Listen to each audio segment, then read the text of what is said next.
Israël se considère comme un enfant de la guerre. Il considère que c'est la sortie des camps en 1945 et la culpabilité internationale occidentale, enfin soviétique, américaine et européenne, de ne pas avoir traité cette question des camps d'extermination et de la solution finale pendant qu'elle se passait et pendant que quand même, on considère aujourd'hui que les gens étaient informés de ce qui se passait. C'est cette culpabilité-là qui permet le vote du plan de partage en 1947 à l'ONU de la Palestine. Donc il y a un lien direct. Pendant des années, l'État d'Israël a, et même l'Europe, on a dit beaucoup que les Juifs rescapés n'avaient pas sentaient qu'ils ne seraient pas audibles et qu'ils avaient peu parlé de ce qui leur était arrivé. Et en Israël, il y avait une expression connue, jusque dans les années 60, pour désigner les rescapés qui étaient nombreux. On les appelait sabonnes, le savon. Ceux qui étaient partis sous forme de savon transformé par les nazis. C'est-à-dire qu'il y avait non seulement de l'irrespect, mais une forme de mépris. On valorisait en Israël, jusque dans les années 60, la figure du juif combattant, le nouveau juif. C'est à partir des années 60 qu'on va se mettre à utiliser, avec le procès Eichmann, la question de la Shoah comme étant directement liée à la survie d'Israël. La guerre de 67 va être vécue comme une guerre de danger existentiel et rapproché. Les Juifs risquent la Shoah en permanence. Et je dois dire que ça m'a rappelé un souvenir très personnel. Je suis arrivée en Israël en 1972 comme étudiante. Et j'étais mal en Israël. Alors, pour mille et une raisons, ma première année était très difficile. On ne parle pas la langue, on se sent étranger, etc. Mais à un moment donné, je me posais la question, qu'est-ce qui ne va pas? Un des sentiments forts que j'avais en Israël et que j'avais jamais eu en France, depuis ma naissance, ni au Maroc, ni en France, c'était la sensation que les portes d'Auschwitz venaient de se refermer derrière moi, mais juste derrière moi. La sensation qu'on était en danger existentiel permanent. On était en 1972, moi je suis une enfant de l'après-guerre, je n'avais jamais ressenti ça, ni dans ma famille, ni au Maroc, ni en France, où j'ai fait toute ma scolarité, et mes premières années universitaires. Jamais. Et en Israël, je sentais le poids de ça, mais un poids insufflé, et qu'on retrouve dans le film. Tens of thousands of Israeli high school students fly to Poland each year to learn firsthand about the Holocaust. מלבד זה יוצא איתכם גם מאבטחים, יוצאים איתכם מאבטחים. המאבטחים לא יאפשרו לכם ליצור שום קשר עם האוכלוסייה המקומית. נפגשו שם אנשים שלא אוהבים אותנו. תראו, לא אוהבים אותנו, תחשבו שאתם סלי.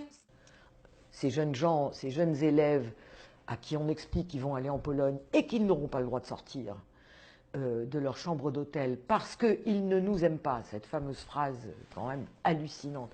Ils ne nous aiment pas, rien n'a changé, vous serez en milieu hostile, vous êtes menacés. Et un des jeunes dit, c'est devenu une de notre essence, et notre qualité principale. Personne ne nous aime et on doit vivre avec ça. J'étais contente de ne pas avoir élevé mes enfants en Israël, moi. Comment c'est une éducation l'envers, le contraire absolu de ce qu'on conçoit en France comme étant la laïcité. C'est-à-dire éclairer un sujet de plusieurs angles différents, de manière à permettre à un élève de construire son point de vue sur ce sujet et de manière critique. On est dans un formatage idéologique terrible, qui fabrique des survivants pour qui tout est permis.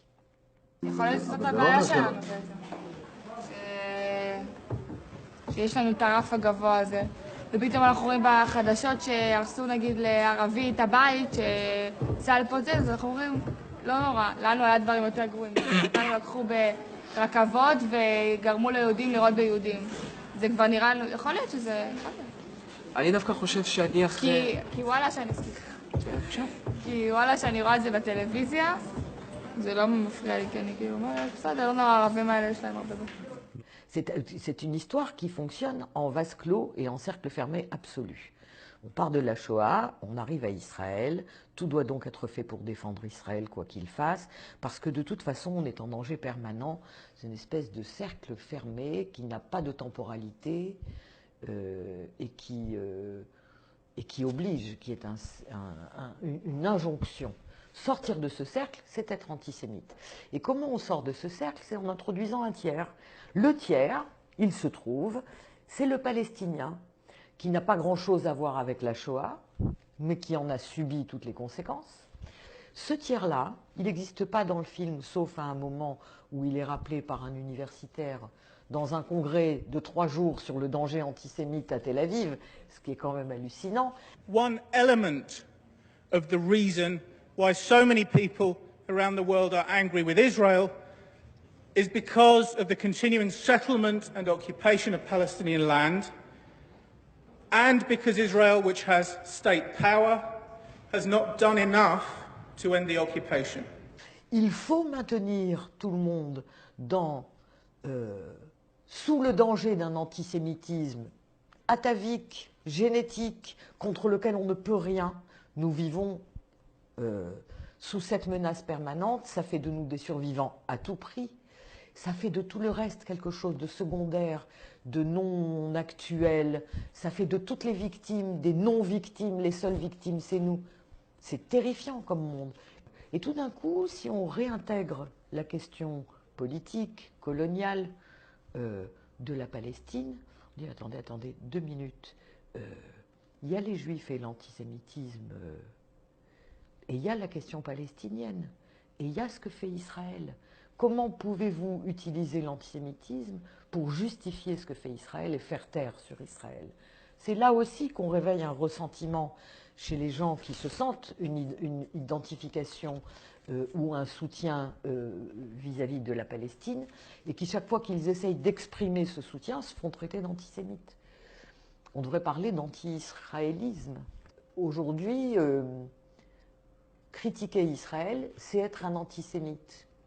Il est urgent et vital de déconnecter cette fausse connexion, parce qu'elle empêche de se battre pour ce qui se passe, pour plus de justice en Palestine et pour arrêter Israël lors de ses incursions régulières et meurtrières, et pour lutter contre l'antisémitisme. Moi, je crois que la vraie lutte contre l'antisémitisme, elle passe par pratiquer un discours